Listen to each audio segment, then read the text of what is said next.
سلام د نن سهار د 9 بجو خبرونو ته مو زه سمیع الله امینی هرکلی وایم.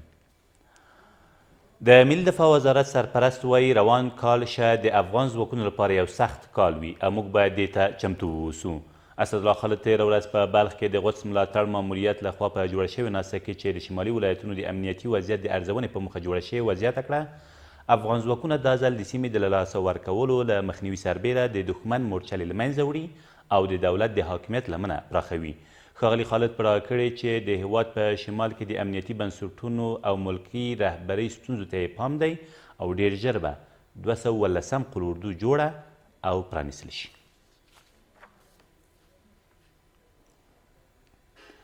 له دې سره سم د 208 ظفر قول اردو قمندان وایي سږ کال به د طالبانو د ځپلو په موخه په لویدیځو ولایتونو کې درانه عملیاتونه ترسره شي.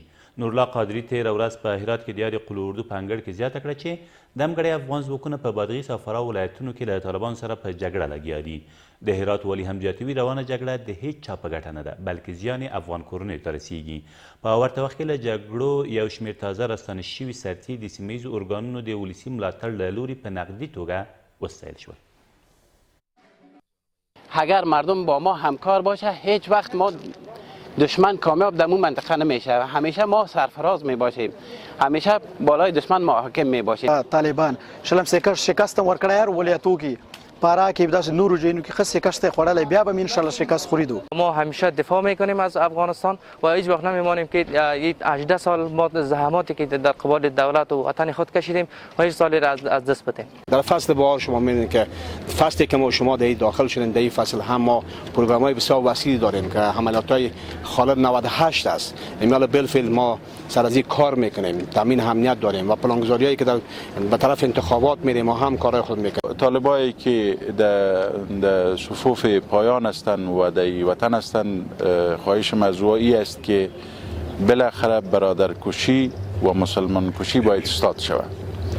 چه ما بکشیم چه اونا بکشن، یک افغان کشته میشه و یک فامیل افغان از محروم میشه و اولاد افغان یتیم میشه و خانه یک افغان خراب میشه. په تخار کې د سیندونو د تحکیماتو په برخو کې د 15 پروژو کار تېره ورځ په یو لړ مراسمو سره پیل شو. د تخار والي فضل الله مجددي وایي دغه پروژې به د طالقانو، فرخار، بنګي او مورای کوکچې په سیندونو کې د څه باندې 40 میلیون افغانیو په لګښت په یو کال کې عملي شي. د نوموړي په وینا په دې پروژو کې څه باندې 10,000 کسانو ته هم د کار زمینه برابریږي. ویل کېږي له آمو سیند هر کال د افغانستان خواته په سلګونه جریبه کرنیزې ځمکې ویجاړیږي او ګټه یې تاجکستان ته رسیږي. مجموعه پروژه و 15 پروژه به هزینه 40 میلیون افغانی اعمار میشه که شامل دیوارهای صنعتی و دکه ها هستند که جلوی تخریبات سیلاب‌ها رو بگیرد که البته در این سهم مردم هم سهمدار هستند.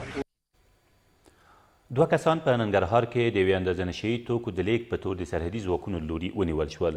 د ننګرهار د والي ویاند وایي دغو کسانو غوښتل څه باندې 30 کیلوګرامه چاس چې په یو موټر کې ځای پر ځای کړي وو له یوې سیمې بلې سیمې ته ولېږدوي، خو تر هغې مخکې تېره ورځ د دور بابا ولسوالۍ په تورې چیني سیمه کې نیول شوي دي. له دې سره سم د جلال آباد ښار د 5مې ناحیې په شاوخوا سیمو کې له یوه کوره نږدې 800 نشې کوونکي ګولۍ یا تابلیت کې کشف او په تړاو یې 2 کسان هم نیول شوي دي. او په پروان کې د طالبانو د اکمالاتي چارو مسؤل ونیول شو. د کابل د 111 فرقې قمندانۍ ویاند وایي دغه کس چې ناصر نومیږي تېره شپه په شینوارو ولسوالۍ کې نیول شوی دی. د نوموړي په وینا له نیول شوي کسه د راکټ 14 مرمۍ او یو موټر سایکل هم ترلاسه شوي دي. دا تر دې مهاله وروستي خبرونه، تر بیا مو الله مل.